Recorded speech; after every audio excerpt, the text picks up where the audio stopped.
बाबा बागेश्वर की यात्रा में भीड़ बढ़ने लगी है क्योंकि कल समापन है, इसलिए ये भीड़ बढ़ रही है और बहुत भीड़ बढ़ गई है। बाबा बागेश्वर के यात्रा में कितनी भीड़ आ गई आपको पता है? और कौन कौन पहुंचा है? अरे बाप रे, आज तो इतने बड़े बड़े नेता पहुंचे हैं कि पूछिए मत। आज तो उत्तर प्रदेश से लेके मध्य प्रदेश, दिल्ली, न जाने कहां से लोग आए हैं। चलिए बता देता हूं कौन आया है, कैसे आया है और कितने दिन तक के लिए आया। बागेश्वर वाले बाबा पंडित धीरेन्द्र कृष्ण शास्त्री की यात्रा अब अंतिम पड़ाव में। शुक्रवार को हिंदू एकता पदयात्रा का ओरछा में भव्य समापन होगा। आज यात्रा का 8वां दिन था। आज का दिन यदि एक लाइन में समझाना हो तो कहा जा सकता है कि आज यात्रा राजनीतिक लोगों से घिरी रही। मैंने आपसे कहा ना कि आज नेताओं का ज्यादा जमावड़ा था। उत्तर प्रदेश से लेकर मध्य प्रदेश तक कई नेता यात्रा में पहुंचे थे। चलिए यात्रा का 8वां दिन विस्तार से देख लीजिए, सब कुछ समझ लीजिए। 8वें दिन बाबा की यात्रा मध्य प्रदेश के निवाड़े में रही और हिंदू एकता यात्रा में 8वां दिन राजनीतिक हस्तियों के नाम रहे। सबसे पहले 4 तस्वीरों को देखिए। पहली तस्वीर में आपको छत्तीसगढ़ के डिप्टी सीएम विजय शर्मा नजर आ रहे होंगे। विजय शर्मा भी आज धीरेन्द्र शास्त्री के साथ पैदल चले। क्या कहा है वो भी आपको सुनाएंगे। दूसरी तस्वीर में मध्य प्रदेश के मंत्री लखन पटेल नजर आ रहे हैं। तीसरी तस्वीर मंत्री गौतम टेटवाल की है और चौथी तस्वीर में नजर आ रहे हैं उत्तर प्रदेश के बड़े नेता रघुराज प्रताप सिंह उर्फ राजा भैया। राजा भैया भी आज प्रतापगढ़ से निवाड़ी पहुंचकर यात्रा में शामिल हुए। ये तो थी नेताओं की तस्वीर, लेकिन यात्रा में पहुंचे नेताओं का कहना क्या था ये भी तो सुन लीजिए। सुनाइए जरा नेता क्या कह रहे हैं।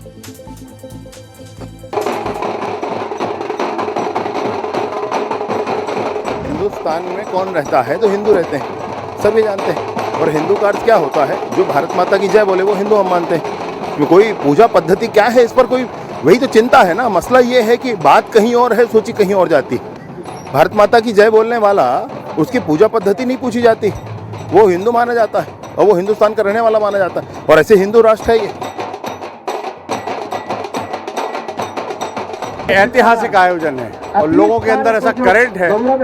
मैं ओरछा से चल के आ रहा हूँ, मुझे लगता है 50,000 का 1 लाख के आसपास लोग होंगे। 15 किलोमीटर लंबी लाइन लगी हुई है और गुरुजी का जो आकर्षण है, गुरुजी का जो भाव है, वो सारे हिंदुओं को जागृत कर रहा है।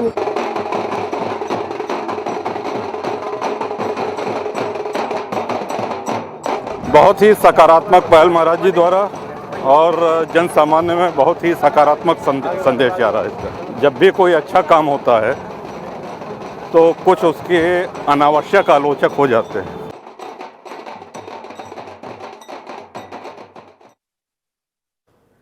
ये तो बात राजनीतिक मेहमानों की थी, लेकिन बाबा बागेश्वर की यात्रा में आज एक अलग रंग देखने को मिला। महाराष्ट्र में महायुति गठबंधन को मिली बड़ी जीत के बाद इसे कटोगे तो बटोगे वाले नारे की सफलता के रूप में भी देखा गया।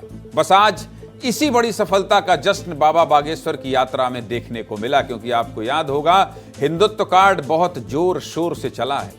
कहां? महाराष्ट्र में बीजेपी को बड़ी जीत मिली है। हिंदू एकता यात्रा में आज महाराष्ट्र की बड़ी झांकी देखने को मिली। बड़ी संख्या में मराठा भक्त भी बाबा की यात्रा में पहुंचे थे। महाराष्ट्र के प्रसिद्ध ताशा ढोल की प्रस्तुति भी बाबा की यात्रा में देखने को मिली। महाराष्ट्र की झांकी पर हमारी छोटी सी रिपोर्ट देखिए कि किस तरह से महाराष्ट्र की झलकियां आज बाबा बागेश्वर की यात्रा में दिखाई दे रही थी। और मैं आपसे कह रहा हूं कि महाराष्ट्र में बटोगे तो कटोगे और एक रहोगे तो सेफ रहोगे का नारा घर घर पहुंचाने का टास्क दिया गया था। पूरी तफ्तीश हम कल आपको दिखा चुके हैं, लेकिन आज आप देखिए कि महाराष्ट्र की झांकी किस तरह से बाबा बागेश्वर के यात्रा में पहुंची थी। देखिए।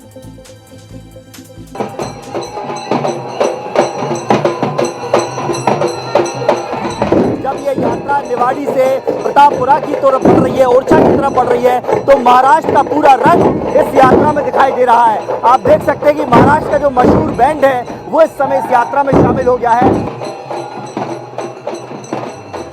जो महाराष्ट्र की संस्कृति है, जो सभ्यता है, जो कल्चर है, उसे आज मध्य प्रदेश और उत्तर प्रदेश में देखने को मिलेगा इस पैदल पदयात्रा के दौरान। बहुत सारी तस्वीरें हैं, बहुत सारे रंग हैं। पूरे महाराष्ट्र में एक उमंग सी भरी है जब से महाराज जी ने इस यात्रा की घोषणा की है।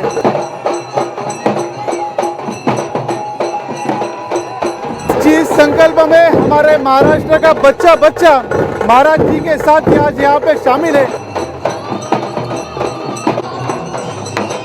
हमें एक राष्ट्र करना है और एक राष्ट्र बन के हमारा हिंदुस्तान एक राष्ट्र बनाना है।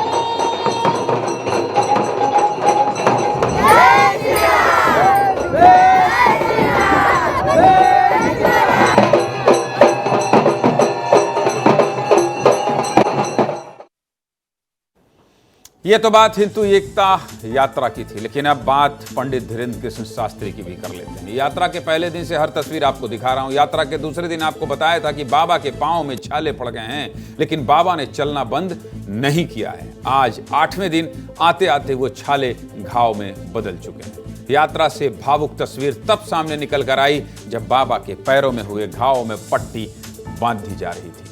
पट्टी बांधते समय पंडित धीरेन्द्र शास्त्री को इतना दर्द हुआ था कि उनकी आंख में आंसू आ गए थे। बाबा के पांव में पट्टी बांधने के बाद यात्रा दोबारा शुरू हो गई। बाबा बागेश्वर से विस्तार न्यूज के सहयोगी दुर्गेश साहू ने पैरों के घाव के बारे में पूछा तो बाबा ने भावुक अंदाज में कहा, ठीक हो जाएगा। सुनिए आचार्य धीरेन्द्र कृष्ण शास्त्री बागेश्वर वाले बाबा अपनी चोट पर दुर्गेश साहू से क्या कह रहे थे, सुनिए। आज 8वां दिन है, क्या अनुभव है आपका? बहुत अच्छा अनुभव है, अच्छे से हो गए हैं 8 दिन, भगवान की कृपा है। और जीवन है, जिस काम के लिए निकले हैं हम वो अपना काम कर रहे हैं, जिनके लिए निकले हैं उनको मिल रहे हैं, जिस संदेश को लेकर निकले हैं वो काम कर रहे हैं। आज मैं देख रहा था आपके पैरों में पट्टी बंध रही थी, बड़ा कष्ट हो रहा था। मैं भी क्योंकि 8 दिन से आपके साथ लगातार चल रहा हूँ, एक भाव जुड़ गया है, तो चेहरा नहीं देख पा रहा था आपका। बहुत आज वो उसमें पानी बन गया है तो वो ज़्यादा पीड़ा हो रही थी, ठीक हो जाएगा।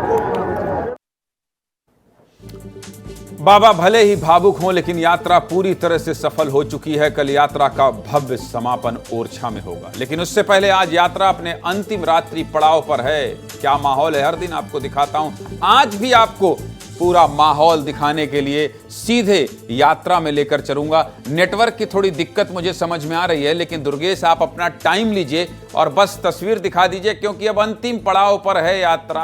अब कल समापन हो जाएगा और यात्रा से जब आप भी चल रहे हैं 8 दिन से, तो जब आचार्य धीरेन्द्र कृष्ण शास्त्री से आप बात कर रहे थे तो मैं आपकी पीड़ा और आपका लगाव भी समझ पा रहा था। दुर्गेश तस्वीर दिखा दीजिए, आज कहां ठहरी है यात्रा और क्या कह रही हैं तस्वीरें, दुर्गेश।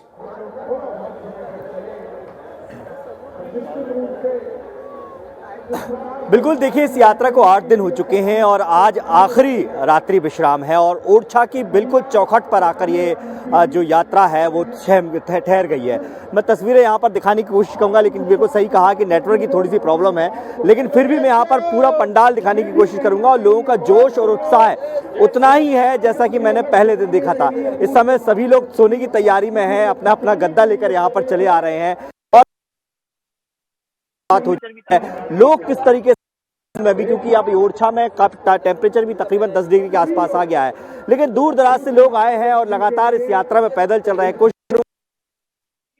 दिल्ली से आई है, कैसा लगा इस पूरी यात्रा में आज आखिरी रात्रि विश्राम कर रहे हैं आप लोग? दिल्ली से आई है, कैसा लगा इस पूरी यात्रा में आज आखिरी रात्रि विश्राम कर रहे हैं आप लोग? बहुत अच्छा लगा, पूरी एनर्जी के साथ बहुत अच्छा लगा, कहीं थकान नहीं था। बस ये है कि गुरुजी ने इतनी व्यवस्थाओं की। मैं समझ गया, नेटवर्क की दिक्कत है दुर्गेश, अपना भी ख्याल रखिए और यात्रा में शामिल लोग जो हैं उनकी यात्रा सफल हो, ऐसी हम शुभकामनाएं देते हैं, ऐसी कामना करते हैं।